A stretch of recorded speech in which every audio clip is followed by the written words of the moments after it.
Good morning. Welcome to the Board of Ethics regularly scheduled meeting for October 8th, 2015 at 11:30. Roll call, please. Terrence Kelly, Yes. Kathleen King, David Nesbitt, Here. Keith Silver. Yes. Also present is Dee Ennis, Deputy Municipal Attorney, Lisa Toussaint, Administrative Hearing Officer, and Lisa Slusner, Board Staff Support. We have a quorum. So, can we approve the agenda? I think that the concept that we have here is that we'll proceed along through the agenda with a couple of different interruptions, but we'll proceed as close as we can to the current agenda. So, can we approve the agenda? Any objection to that? No objection. No objection? Oh, we're over here. Okay. All right, agenda's approved. Minutes from the previous meeting. Have we had a chance to review those? And let's see, that would be the meeting of September 10th. That's nice, we're caught up on our minutes. Any objection to an approval of the previous meeting minutes? Has everybody had? These are our 1140 people. Mm-hmm. Okay. So as soon as I get done with this, I was going to Okay. call them. Any objection to approving the minutes from the last meeting? No objection. No objection. Minutes are approved. So before we enter into our consent agenda, then let's take up our interviewees, our people who we want to discuss. And what is there a tab for this? Their disclosure is under the the orange present economic interest, and it's the last one before the goldenrod. So it's Robert Harris. Mr. Harris? And if I could Yes, just start please. this up. Okay, Jump in. this is, in the dark blue is Robert Harris. He's our new CFO. Hello. And he's been in my office 3 or 4 times about this, and a disclosure is filed. He is the CFO, but he's also a SERI board member. And because SERI is such a large corporation, it has so many businesses, I thought he should come directly and also speak to the board. We can answer some questions. And you know Ron Haddon, the director of purchasing. I handed out to you a new organizational org chart for the city that's actually going to go before the city in the next month. So it is new, but it's what will happen. And you'll notice that purchasing is under the CFO. So there's a reporting relationship there. But I asked Ron Haddon to come here to speak a little bit about the role of the CFO in contracts in general, because again, SERI has owned so many companies. Ron, and we could ask them in this, was not aware of any direct contracts with SERI at the current time. But there are, and again, I think Robert, you had mentioned the people, the management for this building, for the City Hall building, not the owners, were formerly a SERI business. So we're going to have touching points, and then I wanted to bring up a couple other points. I wanted to direct the board's attention to code sections. What we're looking at is 1.15025 D and E.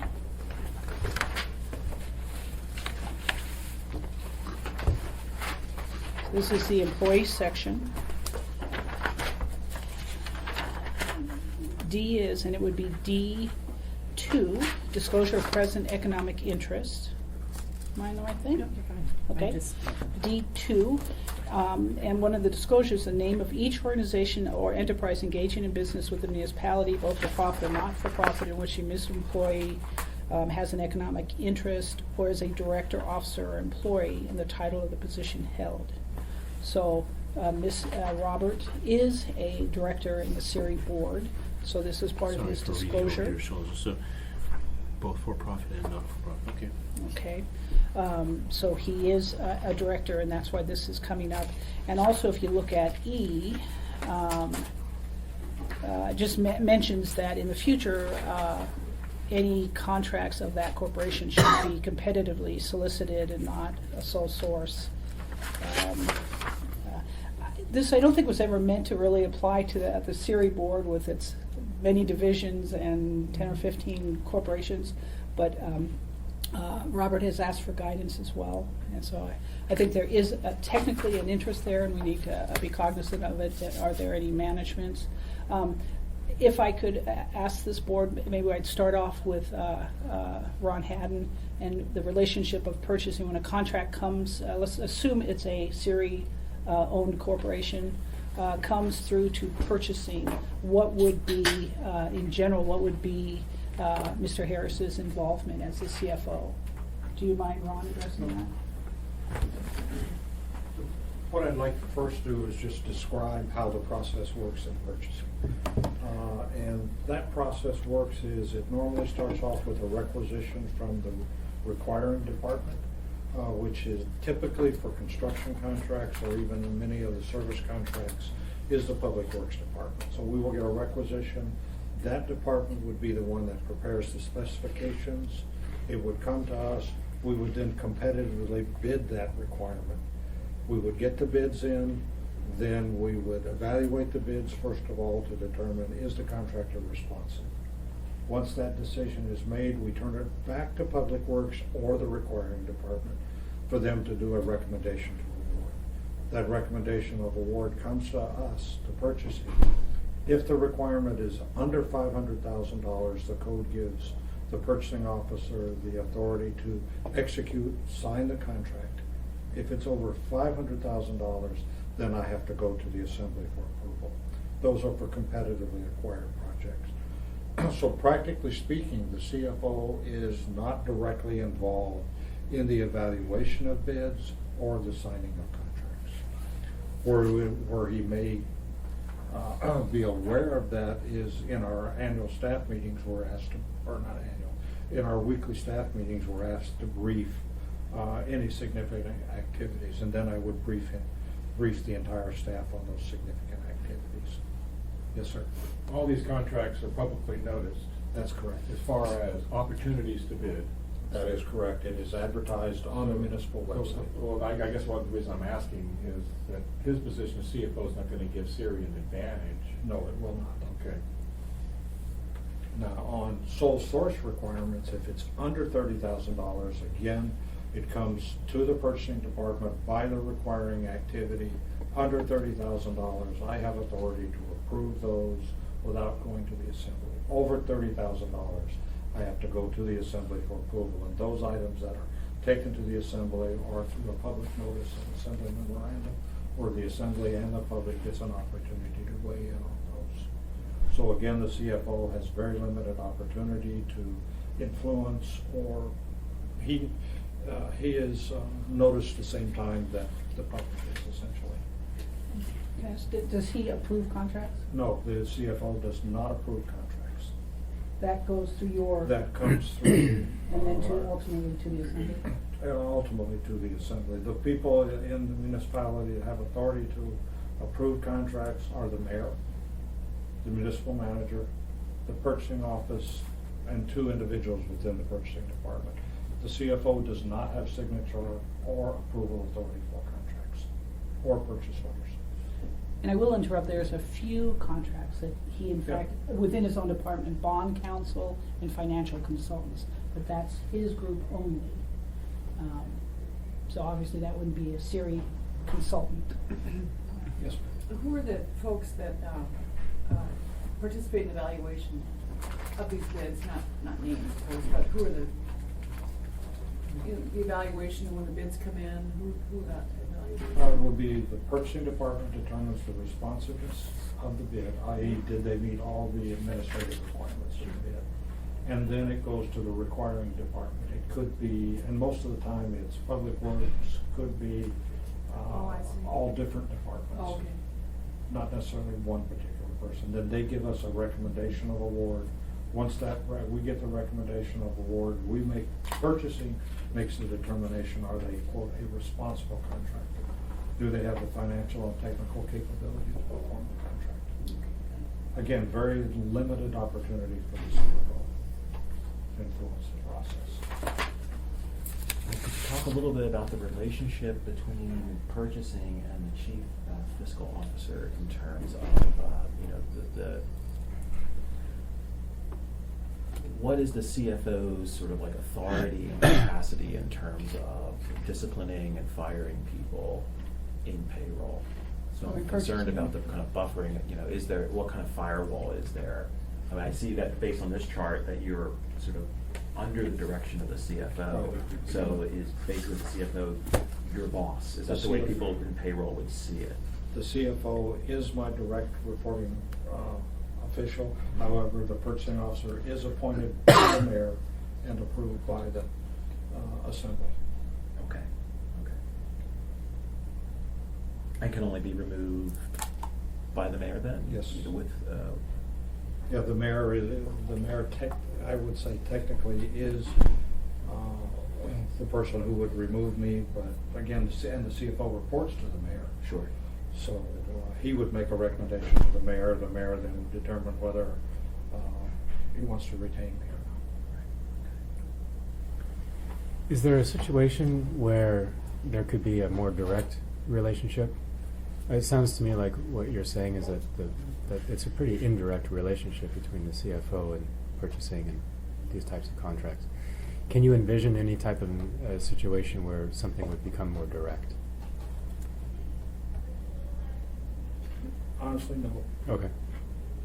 And previous CFOs and Robert so far has pretty much left purchasing alone. Mhm. They neither his predecessor, and I don't believe Robert has tried to influence any of the things that purchasing does. We're a pretty autonomous department. And I have to have a boss somewhere. Does purchasing, you were talking about the two areas which he was, you said the bonding? The code specifically sets out bond counsel and investments as those things that the CFO has signatory authority. Do those, he has signatory authority, but do those, you send out an RFP, does purchasing send out the RFP? And then- Yes. Then do they come through, at least do through the screening by purchasing to make sure that they meet the requirements that you were talking about? For the other contracts, they meet the administrative requirements? The previous CFO knows, she signed those directly. How Robert wants to do those, Okay. he is free to come to purchasing and have purchasing do those RFPs. He is not required to. Just, bond counsel does come through the municipal attorney's office. And we oversee all outside counsel, and we are independent of the CFO. So the selection process is more often, does involve the municipal attorney's office.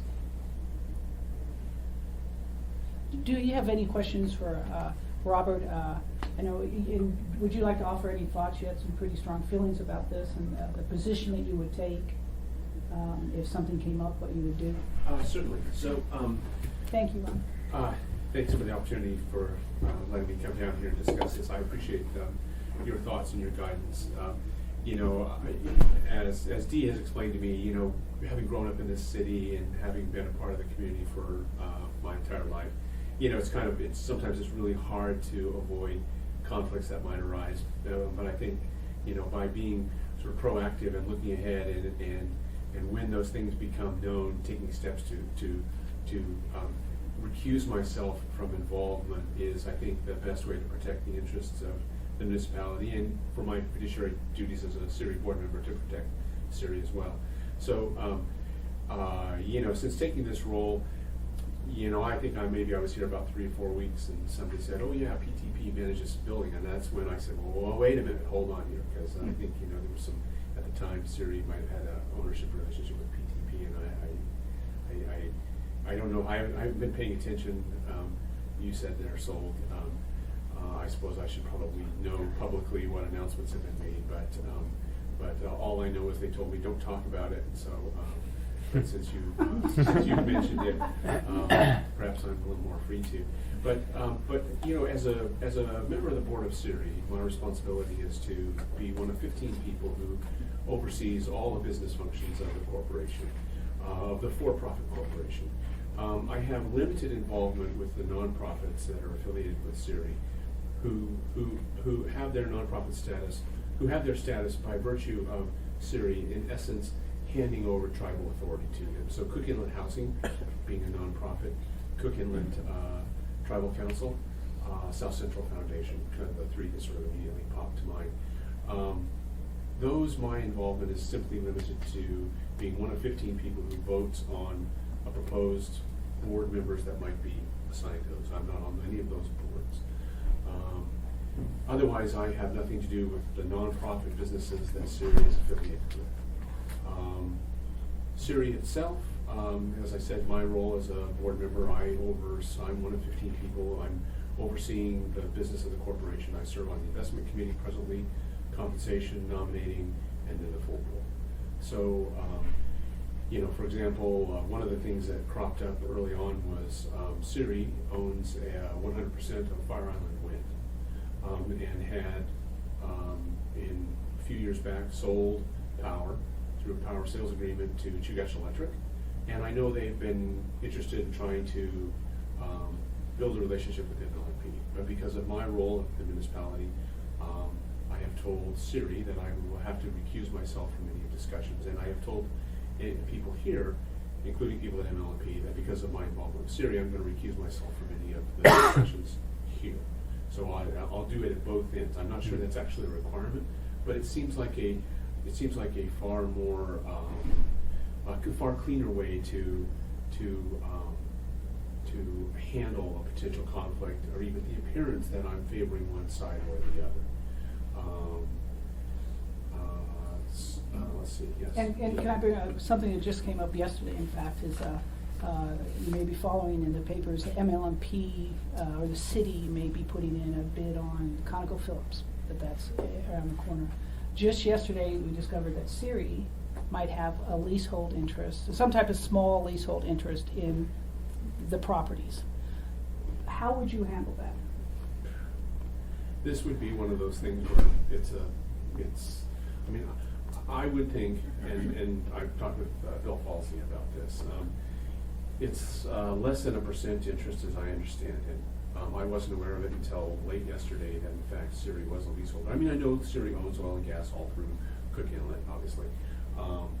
But I hadn't participated in any discussions where the topic of Siri being a royalty gas owner came into play. I'm not aware of Siri's actions with respect to this potential bid for MLMP properties. If they're going to, ConocoPhillips properties, I don't know what they're doing or what they're planning on doing. I've recused myself from any discussions they may be having about this. But with respect to this royalty gas interest on either surface or subsurface rights, in some ways it almost seems incidental. But this is a good area where I would certainly appreciate guidance. I don't know if you're familiar with this, what we're doing with the ConocoPhillips property acquisition potential. Tomorrow morning by 9 o'clock, we have to submit a number. The Assembly has told us, let me see what I can disclose here. Go forth and bid. Go forth and bid. They told me go forth and bid. And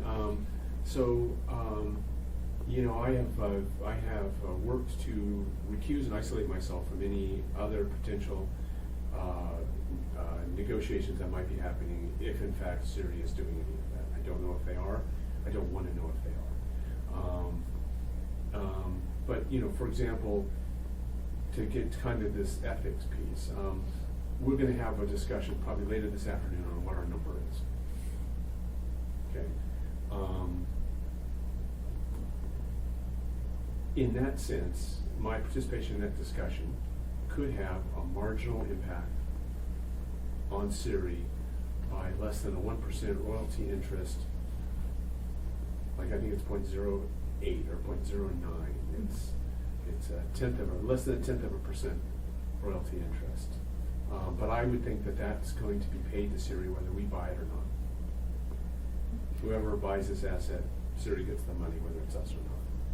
And I thought this was important to point out to you because it just came up yesterday, but because there is a conflict analysis here, and whether is it substantial, but can it be managed? Mm-hmm. And so I don't think there's any issue, but that most of our CFOs are going to have other business interests, and that's in fact why we have them as CFOs. This one is a little bit more colorful than some because there's such a large entity involved.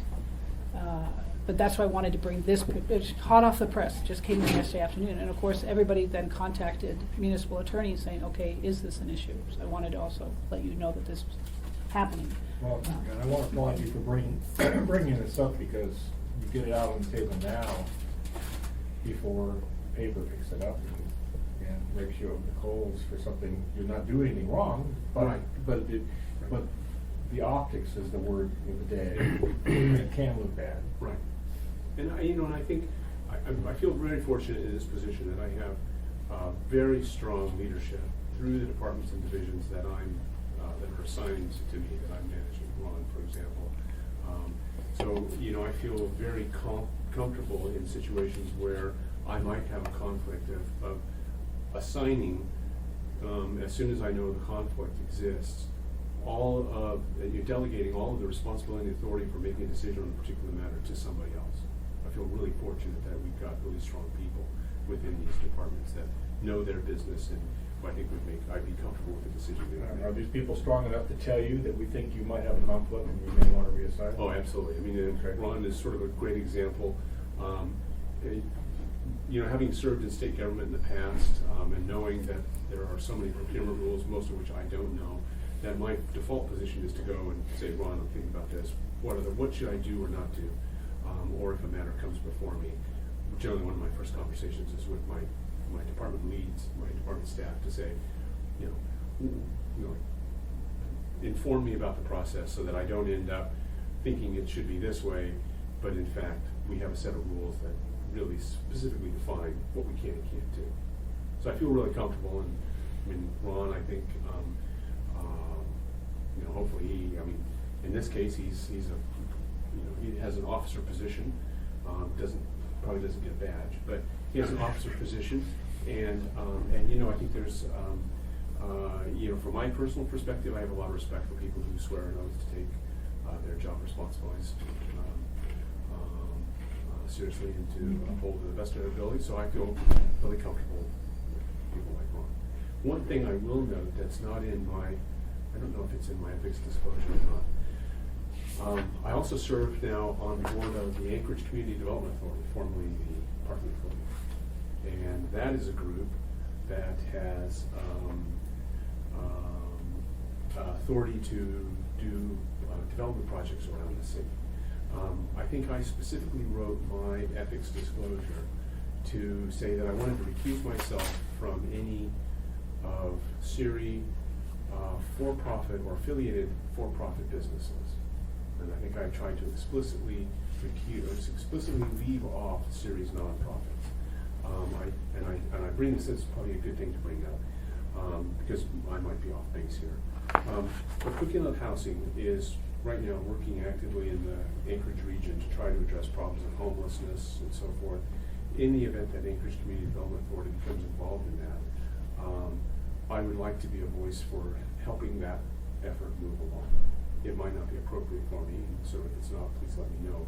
But I'm not a director of Cook Inlet Housing or Cook Inlet Tribal Council or South Central Foundation. I receive no compensation from them. They're nonprofits, of course, so I wouldn't receive any benefit from them anyway as a shareholder. So in my mind, I think there's enough of a step back that even though they're affiliated with Cook Inlet region by virtue of you've extended that tribal authority, that I'm not actually actively involved in their business operations or their plans. So, Aren't you director on ACDA, which is our authority, right? That's us. Right. By virtue of code, that our CFO. I am. I think that right. you're designated by code that Yes. our CFO has to be on that board. Yes. Okay, so just, there's that. I guess I can see a concern with, remember the $800,000 tennis court issue, that if ACDA is going to throw in money to something that Cook Inlet Housing, is there an issue there? But I don't think I think it's going to be a case by case. Do you see where that could be an issue? Well, I think the optics would be an issue, and I think part of the reason I appreciate the opportunity to have this discussion is so that I can say this is how I think it how I think it looks, but just to have an opportunity to talk about it, because I could be over there when I need to be somewhere differently. For me, I sort of look at my role with Cook Inlet Housing and Cook Inlet Tribal Council and this South Central Foundation is they are completely separate legal entities. They are run by a board of which I have 1/15 of a say in terms of who gets on those boards. But once those people are on their boards, they make their decisions. Probably once a year I get to see their financial statements or their operating reports or so, but otherwise I don't have any involvement in their day-to-day operations. That's important for me to understand. I didn't realize that you didn't have, you as the board as the sort of the head of the whole thing, that doesn't Right. have more of a direct Right. influence on Once a Cook Inlet year, housing. once a year, we say, okay, these are they will send us most of them have classified boards with staggered terms. So they'll send us a list and say, we want these people to be appointed, we'll vote and say yes. A couple of those people could be CIRI board members, but I'm not on any of those boards.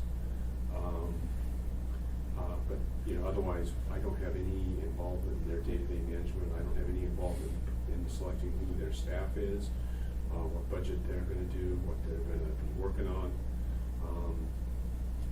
I'm simply, as a 1/15 member of the CIRI board, not in a position to influence that. I don't hold an officer role in the CIRI board. I mean, even if that changed, I would still come back and say I don't think that's a material level of control over what those groups do. And maybe it's the first time that ACDA, if they vote to give money or I don't mean give money, but to fund some program with Cook Inlet Housing, or maybe then we look at that again and see, that would help us define that a little bit. Yeah, I think that'd be very reasonable. Well, I personally don't see any, it sounds like that any conflict that you've done a good job of managing the conflict, and I don't have any issues. Why don't we, thank you very much for coming. Do you have any other questions for these gentlemen? I would No. just want, ask I agree with Keith's sentiment. The only concern that I have from that section is 5A. And this is one that we sort of dealt with. E5A? Oh, that's a good question. That's That's what it E5A. Okay. Because We award of talked about municipal that one contract, before. yeah, right, I mean, it's, shall not be made to a person or entity governed unless neither the municipal employee nor the member of the employee's immediate family works for the administrative department awarding or administering the contract. We've dealt with this one before because Right. it knows it does not leave the option of managing the conflict on the table. It just simply says you cannot have that kind of situation. And I think what we found in that department as well was that let's just say in this case, the CFO doesn't award or administer this contract Okay, so purchase. that's what I want to Yeah. ask you, so, Mhm. okay. Yeah. In fact, there's a very pretty clear And- division Line. there. Okay. Okay. We'll take a few minutes to discuss this but thank you very much for your Yeah, time. thank you, Bill. Yeah, Thank thank you for very much. I coming. really appreciate your insight, and I appreciate any guidance you have. Okay, that sounds good, thank you. Thank you so much for coming.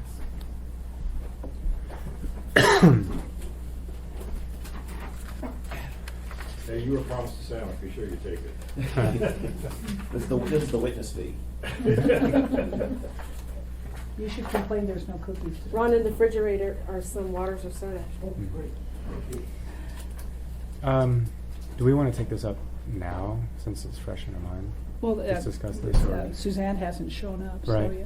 Is she out there? We had, Do you see? we had somebody else here with that, was he just here to get lunch? I don't know who he was. Yeah, that was Zig. He was working with John on our Oh. RFP, so Oh, I he- invited okay. them to lunch. I didn't know if we wanted to go into an executive session or discuss this on the record, or just have some kind of discussion about. I'm not sure it this. should go into deliberative, because this is, it's not an NOPV, and,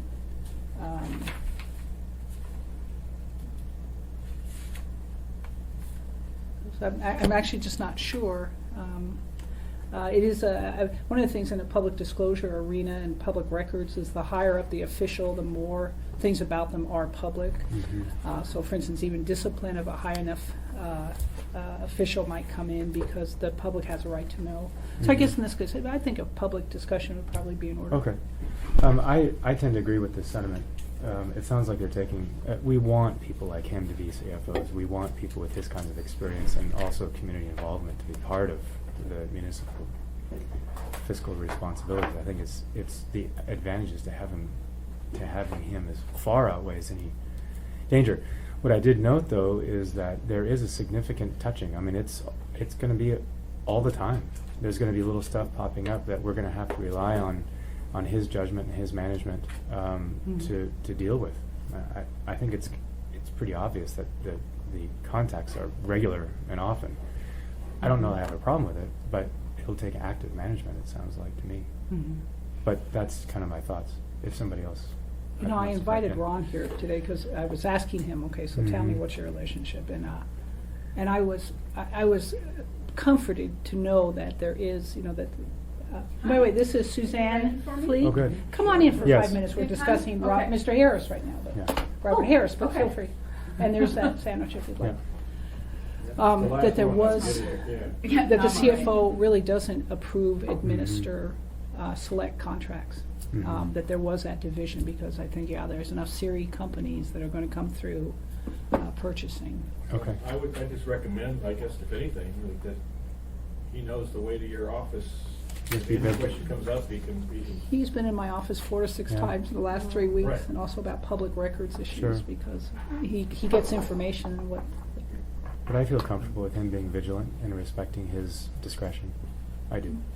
Anybody else have anything? You want to... I was just gonna add that I wonder if we should write up Mhm. a letter sort of Mhm. summarizing, you know, what's happened today and our sort of view on this. That way, if something Mhm. does sort of wind up in the press or there's a certain perception. There's some record that he we've dealt has, with. there is sort of like a specific document and that it's something he can cite and say, well, actually, I consulted the Board of Well- Ethics and this is what, precisely how they told me to handle you know, it this. might be an issue to have him convert this into, we pulled this because Mhm. it's a disclosure form, a request for advisory opinion, Mhm.